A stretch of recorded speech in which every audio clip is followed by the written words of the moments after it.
Nyakubahwa Perezida wa Repubulika, nitwa Iva Ishakiye, nkaba ndi indangamirwa icyiciro cya 13. Ndabashimiye kubwo mutwemereye kwinjira mu ngabo z'u Rwanda RDF, ariko hakaba hari ikibazo gikunda kugaragara. Umuntu akaba yifitemo ubushake n'intego kuva kivuka, ariko n'ibisabwa byinshi abyujuje akaza kugira ikibazo kijyanye n'uko areshya.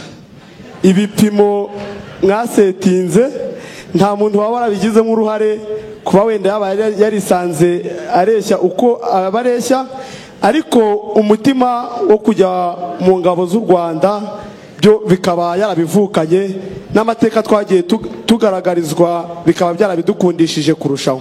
Icyo kibazo cyari kitarangiraho ngira ngo hanyuma iby'uko umuntu areshya kugira ngo ajye mu ngabo, ariko ahubwo hari ibikeneye abagufi rero burya. Ntabwo ujya ubona bamwe basimbuka mu kirere hamanuka bibarangura. Burya umuntu wa metero 2 byamugora kurusha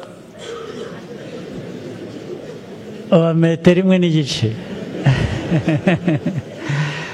Buri wese afite umwanya, cyangwa abandi reba hari izi modoka z'intambara zimwe, hari abantu bagorwa no kwigonda ngo bajyemo, umugufi ayijyamo. Ariko nanone ni ukureba, hari ushobora kwikorera imbundi gusumba, nabyo bifite ikibazo. Ni ukureba, ariko hari ingufi ushobora gukoresha. Nta mbogamizi ndabona y'umuntu mugufi kuba yajya mu gisirikare. Icyo kibazo rwose turakigukemurira.